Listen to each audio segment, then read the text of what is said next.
서영구 목사님은 아주 훌륭하신 분입니다. 아르헨티나 남미에서 한 30년 이상 그곳에서 살고 있으면서 22년 전에 주님의 부르심을 받고 사업을 하시다가 부르심 받고 목사가 되었습니다. 그래서 지금 22년 동안 교회 담임 목사로 또 현지인들을 성도로 섬기면서 지금까지 주님의 일을 감당해 왔습니다. 그런데 놀라운 것은 제가 간증을 들으면서 놀란 것은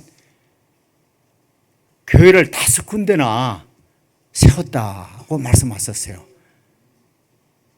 저도 중남미에서 살았지 않습니까? 과테말라에서. 그 교민들이나 목사나 선교사나 누구든지 자비로 교회를 세우는 일은 몇 명 있어요. 있는데 드물어요. 그렇게 많이 세울 수가 없습니다. 겸손해요. 또 드러내지 않으려고 하나님이 다 하셨다고 그렇게 고백하는 귀하신 아주 겸손한 주의 종입니다. 저희들이 이제 3월 달에 내년 3월 달에 그곳에 WTC 사역으로 방문합니다. 그런데 이분이 그 모든 미팅을 준비 어린지하고 계세요. 인디언들 그리고 목회자들 아주 우리 김혜경 목사님 저희들 대화하는데 너무 성령 하나님의 기름 부음이 있어서 이분이 앞으로 중남미 쪽에 증금다리가 될 것이다. WTC가 열릴 것이다. WTC가 부흥될 것이다. 라는 그런 마음을 주셔서 아주 김혜경 목사님이 저희들 모두 아주 특별히 이렇게 생각하시는 귀하신 주의 종입니다. 이 말씀하실 때 하나님의 음성을 듣는 귀한 시간 되시기를 주의 이름으로 축원합니다. 제가 서영구 목사님 나오시겠습니다 하고 할렐루야 하고 박수로 주의 이름으로 환영하겠습니다. 서영구 목사님 나오세요.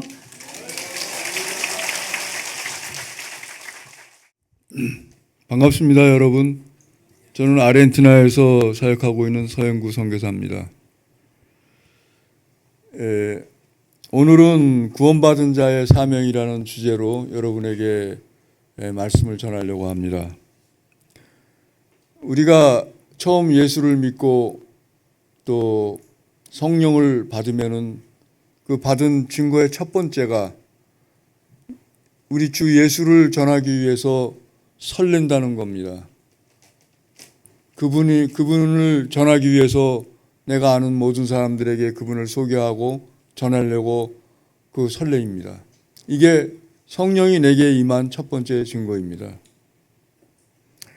로마서 10장 13절에서 15절을 읽겠습니다. 누구든지 주의 이름을 부르는 자는 구원을 받으리라. 그런즉 그들이 믿지 아니하는 자를 어찌 부르리요? 듣지 못한 이를 어찌 믿으리요? 전파하는 자가 없이 어찌 들으리요? 보내심을 받지 아니하였으면 어찌 전파하리요? 기록된 바 아름답도다 좋은 소식을 전하는 자들의 발이요 함과 같으니라. 옛날에 어느 나라에 그 왕이 궁궐의 연못가에서 연회를 베풀고 있었습니다. 그런데 그 연못에는 악어가 살고 있었습니다.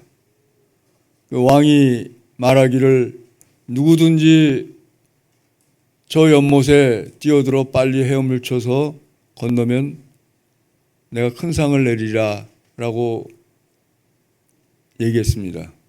그때 어느 신하 한 명이 재빨리 물속에 뛰어들어가지고 빠른 속도로 수영을 해가지고 연못을 건넜습니다. 그리고 그는 연못에서 나오자마자 뒤돌아보며 외쳤습니다. 내 등을 떠민 자가 누구야? 그러고 우리는 이와 같이 우리의 본이라기보다 주님의 인도하심으로 성도의 길을 가고 있고 각자에게 주어진 사명을 감당하고 있다고 생각합니다. 우리는 우리를 구원하시기 위하여 십자가에서 고난을 받으시고 부활하신 예수님의 은혜에 감사하고 감격해야 합니다. 우리에게 구원받을 만한 진정한 믿음이 있다면 먼저 그분을 향한 감사가 있어야 합니다. 오래전에 읽은 기사 중에 집에 불이 나서 남편이 부인을 먼저 구하고 본인은 지붕이 무너지는 바람에 빠져나오지 못하고 그곳에서 죽었다는 기사를 본 적이 있습니다. 살아남은 부인이 살아가면서 그 남편에 대한 고마움과 미안함으로 살아갈 것입니다. 그런데 그렇지 않고 그 사람은 남자고 남편이니까 당연히 그랬어야 했어 라고 생각한다면 남편의 고귀한 사랑에 감사도 사랑도 진심도 없는 거 아니겠습니까? 혹시 우리 중에 예수님이 십자가에서 우리에게 주신 희생과 사랑의 은혜를 당연한 거라 생각하는 분은 없으리라 생각합니다. 그분은 하나님이니까 당연히 그랬어야 했어 라고 무덤덤하게 생각하는 분도 없으리라 생각합니다. 예수님의 은혜란 받을 만한 자격이 없는 자들에게 아무런 값없이 주시는 하나님의 주권적인 선물입니다. 우리는 보통 말씀에 감동을 받거나 선교 현장을 방문하고 받는 감동도 은혜라고 합니다. 하지만 하나님이 주신 우선되는 은혜의 의미는 구원입니다. 우리는 예수님의 은혜를 항상 생각하며 살아야 합니다. 예수님의 은혜에 감사하고 진실하고 진심된 마음을 가져야 합니다. 예수님의 은혜에 진심된 마음이 있는 사람은 예수님이 우리에게 당부하시고 명령하신 복음 전파, 즉 전도의 사명을 잊지 않을 것입니다. 구원의 은혜는 약속한 것에 대한 어떤 조건을 따라 1등이냐 꼴찌냐를 따지지 않습니다. 나는 윤리적이나 도덕적으로 그리고 하나님의 말씀을 따라 사는데 90점 이상은 될 것 같으니까 나는 구원받았을 거야. 혹은 나는 60점 이하일 것 같으니 구원받기 어려울 거야 하는 구원에 관한 오해가 없기를 바랍니다.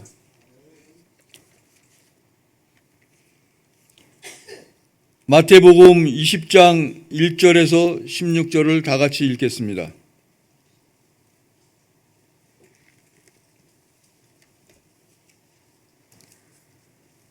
천국은 마치 품꾼을 얻어 포도원에 들여보내고 이른 아침에 나간 집주인과 같으니 그가 하루 한 데나리온씩 품꾼들과 약속하여 포도원에 들여보내고 또 제3시에 나가보니 장터에 놀고 서 있는 사람들이 있는지라. 그들에게 이르되 너희도 포도원에 들어가라. 내가 너희에게 상당하게 주리라 하니 그들이 가고 제6시와 제9시에 또 나가 그와 같이 하고 제11시에도 나가보니 서 있는 사람들이 또 있는지라. 이르되 너희는 어찌하여 종일토록 놀고 여기 서 있느냐. 이르되 우리를 품꾼으로 쓰는 이가 없음이니이다. 이르되 너희도 포도원에 들어가라 하리라. 포도원 주인이 청지에게 이르되 품꾼들을 불러 나중 온 자로부터 시작하여 먼저 온 자까지 싹을 주라 하시니 제11시에 온 자들이 와서 한 데나리온씩을 받거늘 먼저 온 자들이 와서 더 받은 줄 알았더니 그들도 한 데나리온씩 받은지라. 받은 후 집주인을 원망하여 이르되 나중 온 이 사람들은 1시간밖에 일하지 아니하였거늘 그들을 종일 수고하며 더위를 견딘 우리와 같게 하였나이다. 주인이 그 중에 한 사람에게 대답하여 이르되 친구여 내가 내게 잘못한 것이 없노라. 내가 나와 한 데나리온의 약속을 하지 아니하였느냐. 내 것이나 가지고 가라. 나중 온 이 사람에게 너와 같이 주는 것이 내 뜻이니라. 내 것을 가지고 내 뜻대로 할 것이 아니냐. 내가 선함으로 내가 악하게 보느냐. 이와 같이 나중된 자로서 먼저 된 자로서 나중되리라. 아멘.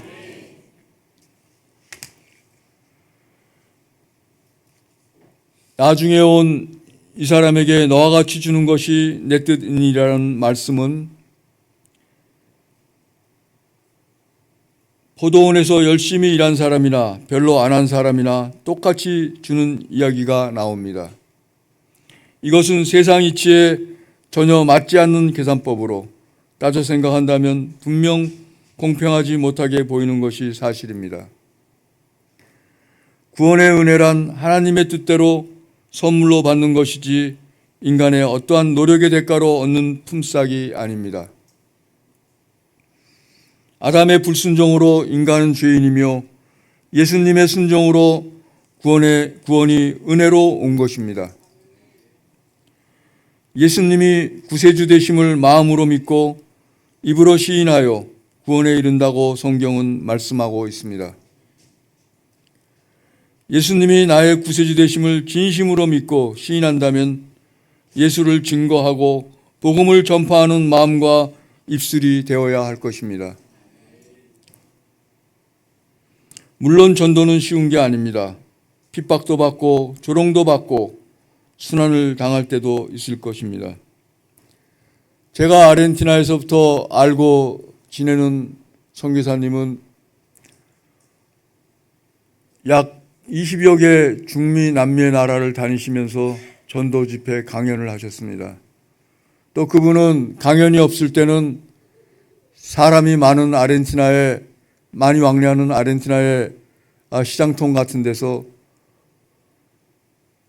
또 한국에 계실 때는 한국의 사람의 왕래가 많은 종합시장 같은 데서 목에다가 예수 믿으면 천국, 안 믿으면 지옥이라는 팻말을 걸고 열심히 예수를 믿으라고 전도하십니다. 그런데 그렇게 전도하고 외칠 때 간혹 지나가는 사람 중에 미쳤다고 조롱하고 비난하는 사람도 있다고 합니다. 그렇지만 그분은 개의치 않는다고 합니다. 왜냐하면 그것이 그분의 사명이고 예수님이 주신 십자가라 생각하기 때문에 그분은 개의치 않는다고 합니다. 그렇지만 여러분, 이러한 사명은 어떤 특별한 선교사님이나 또 목사님, 전도사님한테만 있는 것이 아닙니다. 예수를 믿고 구원받은 우리 모든 성도님들에게 있는 사명입니다.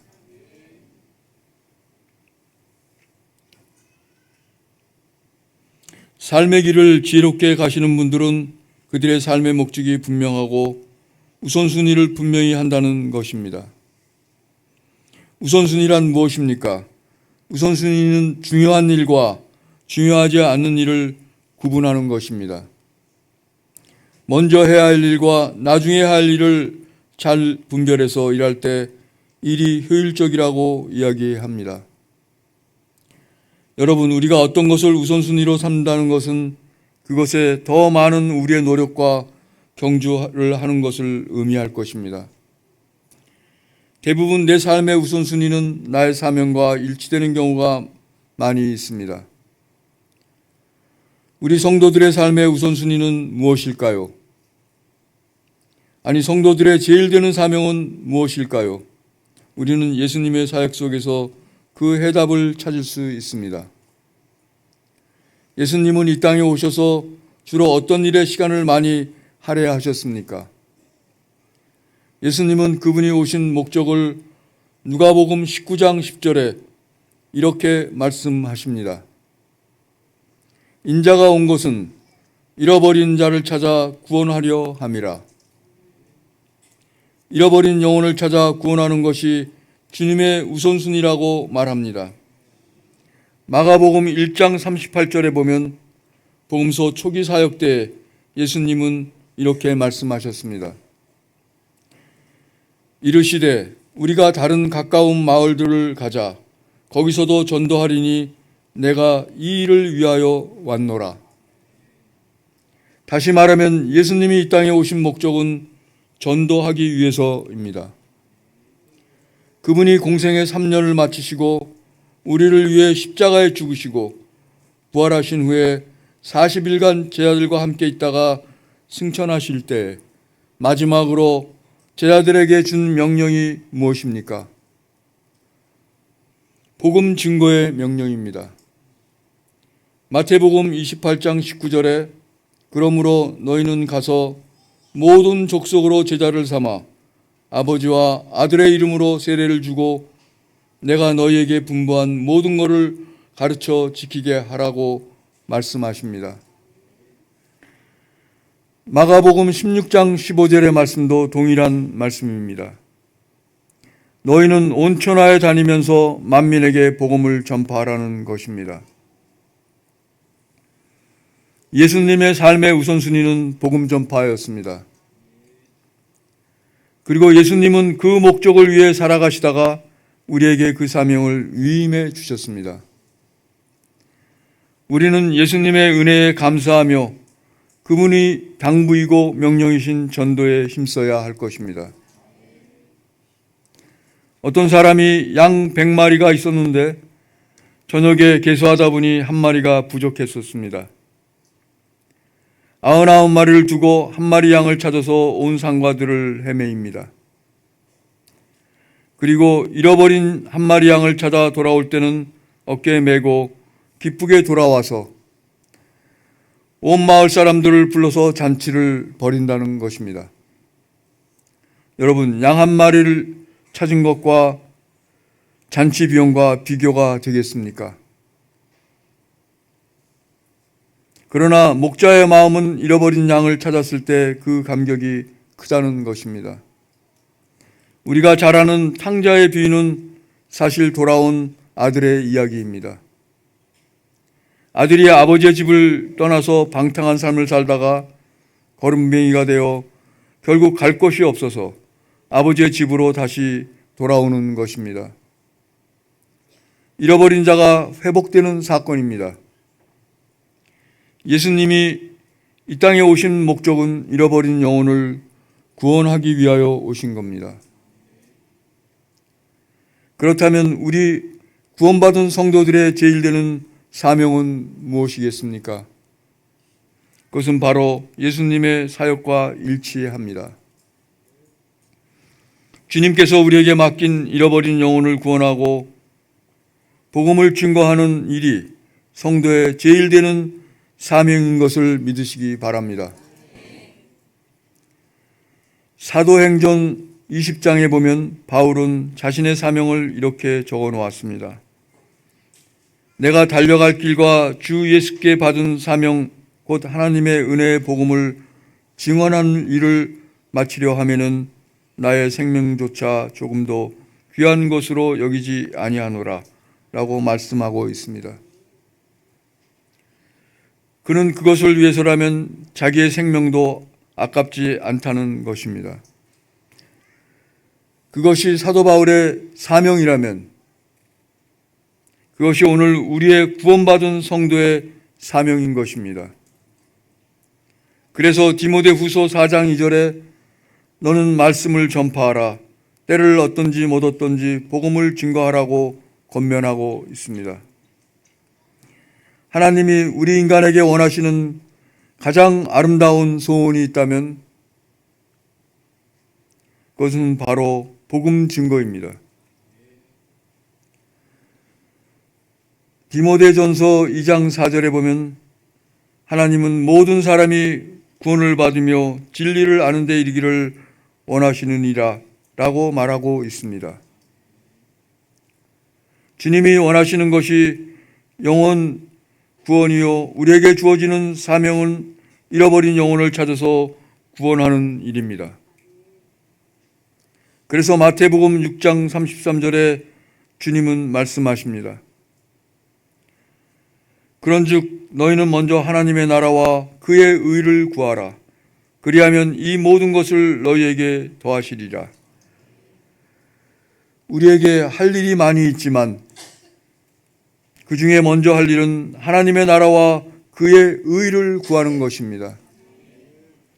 그것이 복음 증거의 사명입니다. 그럴 때 하나님께서 이 모든 것을 너희에게 더하신다고 하셨습니다. 주님은 개인의 일상사보다 복음 증거, 하나님의 나라의 증거를 더 우선순위로 삼으셨습니다. 오늘 여러분의 삶의 우선순위는 무엇입니까? 하나님 나라의 복음 전파하는 것이 여러분 삶의 사명이요 우선순위인 것을 깨달으시기 바랍니다. 오늘 주님의 명령 마가복음 16장 15절, 16절을 다시 읽어보겠습니다. 또 가라사대 너희는 온 천하에 다니면서 만민에게 복음을 전파하라. 믿고 세례를 받은 자 사람은 구원을 받을 것이요 믿지 않은 사람은 정죄를 받을 것이라. 우리가 복음을 증거할 때 그 복음을 듣고 순종하는 사람은 구원을 받지만은 그것을 거절하는 사람은 심판을 받는다는 것입니다. 그것만이 아닙니다. 우리 전도자들에게는 놀라운 능력을 함께 주셨습니다. 마가복음 16장 17절 18절을 보겠습니다. 곧 저희가 내 이름으로 귀신을 쫓아내며 새 방언을 말하며 뱀을 집으며 무슨 독을 마실지라도 해를 받지 아니하며 병든 사람에게 손을 얹은 즉 나으리라 하시더라. 우리 전도자들에게는 능력과 권세가 있습니다. 우리가 주의 이름으로 나아가 복음을 전할 때 이런 능력이 따른다는 것입니다. 복음 전도를 방해하는 악한 세력들에게 예수 이름으로 명령할 때 악한 영이 떠나가는 것입니다. 주님이 주신 권세입니다. 그래서 선교지에서는 이런 일들이 많이 일어나고 있습니다. 여러분, 복음을 증거할 때, 기도할 때 이런 능력과 권세가 나타나는 것을 믿으시기 바랍니다. 그래서 복음을 나가서 두루 전파할 때 주께서 함께 역사하시고 동행하십니다. 여러분, 내가 무슨 능력이 있어서 복음을 전파하냐고 그런 생각은 하지 마십시오. 여러분이 복음을 증거할 때는 하나님께서 능력을 여러분에게 부어주시고 함께 하심을 믿으시기 바랍니다. 전도는 예수님이 명령이요 구원받은 성도의 사명이기 때문에 중요합니다. 제가 지금부터 한 약 35년 전에 친하게 지나던 친구에게 전도를 한 적이 있었습니다. 근데 그 친구는 물론 그 친구의 가족 모두가 남녀호랑교 교인이었습니다. 저는 그렇지만 열정적으로 또 반복해서 그에게 전도를 했지만 그는 받아들이지 않고 또 반응도 없었습니다. 그 이후에 저는 이민을 갔고 또 이민 가서 한 20년 됐을 때 한국에 나왔을 때 길에서 우연히 한 친구를 만났는데 그 친구로부터 그때 전도했던 친구의 연락처를 받게 되어 만났습니다. 그 친구 얘기가 자기와 자기 가족들이 이제는 모두 기독교인이 돼서 교회를 열심히 나가고 있다고 얘기를 했습니다. 그리고 그 친구는 안성의 어느 교회의 장로로서 열심히 헌신하고 있다고 또 얘기했습니다.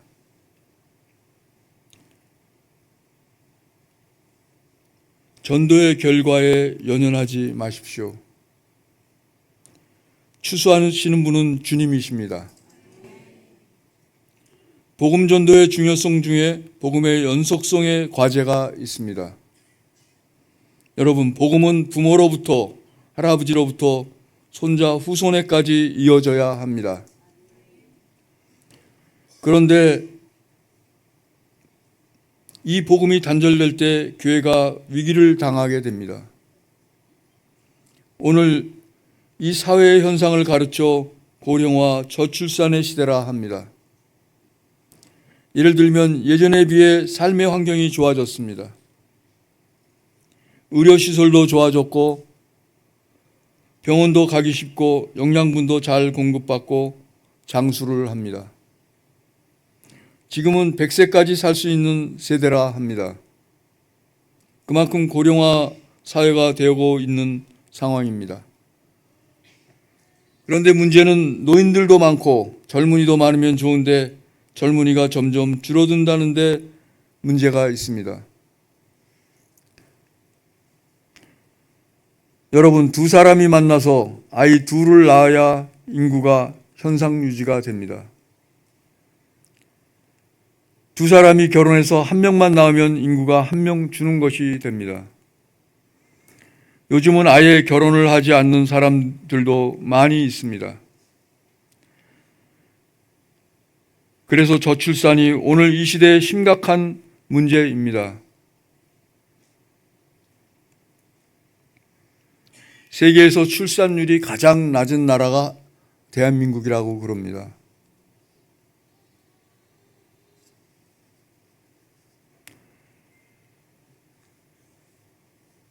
이러한 현상이 계속된다면 한국에는 외국인들이 다 와 살게 되고 우리는 단일 민족이 되지 않습니다. 그리고 결국 대한민국이라는 나라는 소멸되고 말 것입니다. 2000년 전에 사도들이 복음을 증거했고 초대 교인들이 복음을 증거했기 때문에 지금 우리 한국에까지 오게 된 것입니다. 그런데 오늘 우리 세대의 복음을 증거하지 않아서 중단해버리면 우리 후세대가 없는 것입니다. 앞으로 수십 년 후에 이 교회가 몇 명이나 채워질지 아무도 모릅니다. 유럽이나 카나다에 다녀온 사람들이 탄식을 하는 소리가 무엇입니까? 몇천 명씩 모이던 교회들이 지금은 텅텅 비어서 어떤 교회들은 나이트클럽으로 변하고 극장으로 변하고 있습니다. 왜냐하면 교인이 없기 때문입니다. 교회가 운영되지도 않습니다. 여러분, 복음 전도는 교회의 존재 이유입니다. 전도할 때 교회는 존재합니다. 전도하지 않는 교회는 교회가 아닙니다. 세상 모임과 똑같은 것입니다. 교회가 존재하는 목적은 복음을 증거하기 위해서입니다. 계속 새로운 신자를 재생산하기 위해서 하나님의 나라를 확장시켜 가는 것입니다. 복음은 연속성이 있어야 합니다. 그것이 중단되면 교회는 심각한 위기에 처하게 됩니다. 오늘 여러분들이 복음의 연속성을 이어가는 훌륭한 전도자가 되기를 주의 이름으로 축원합니다. 마지막으로 마태복음 25장 14절에서 30절에 있는 달란트의 비유를 소개하겠습니다. 다 같이 읽겠습니다.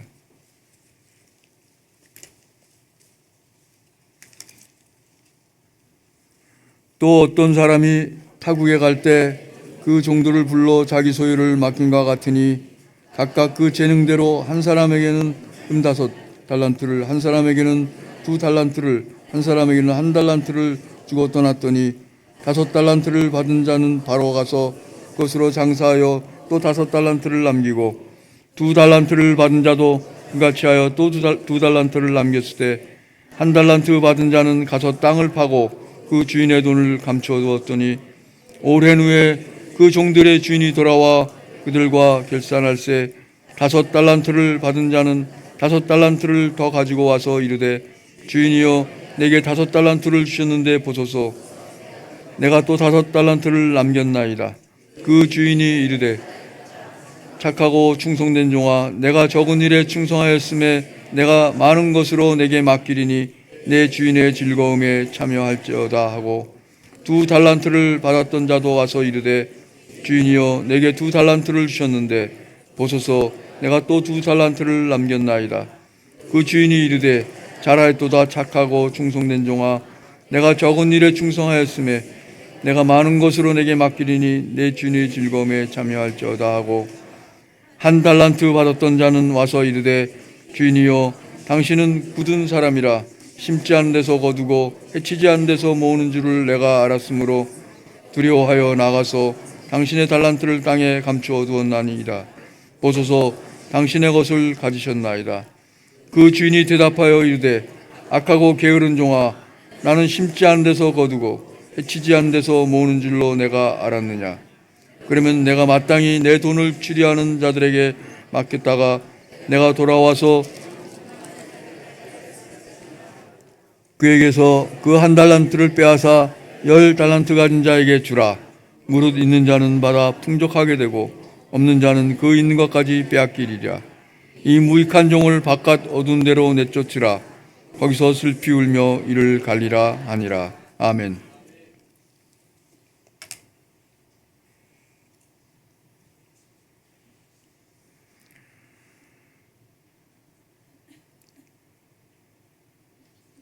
이 달란트의 비유는 먼저 나의 영적 성장과 성령 충만을 위하여 달란트를 사용하여야 합니다. 그리고 우리는 주님이 주신 전도 사명의 귀한 달란트를 땅에 감추고 쓰지 않는 게으른 자가 아니라 구원받은 성도로 예수님이 우리에게 값없이 주신 복음의 은혜에 감사하며 열심히 내게 주신 달란트를 사용하여 전도에 힘쓰는 승리하는 성도가 됩시다. 우리 삶의 시간을 마칠 때 디모데후서 4장 7절에서 8절에 나는 선한 싸움을 싸우고 나의 달려갈 길을 마치고 믿음을 지켰으니 이제 후로는 나를 위하여 의의 면류관이 예비되었으므로 주 곧 의로우신 재판장이 그날에 내게 주실 것이며 내게만 아니라 주의 나타나심을 사모하는 모든 자에게 도니라. 라는 바울의 고백처럼 의의 면류관을 사모하는 우리 모두가 되기를 축원합니다. 감사합니다.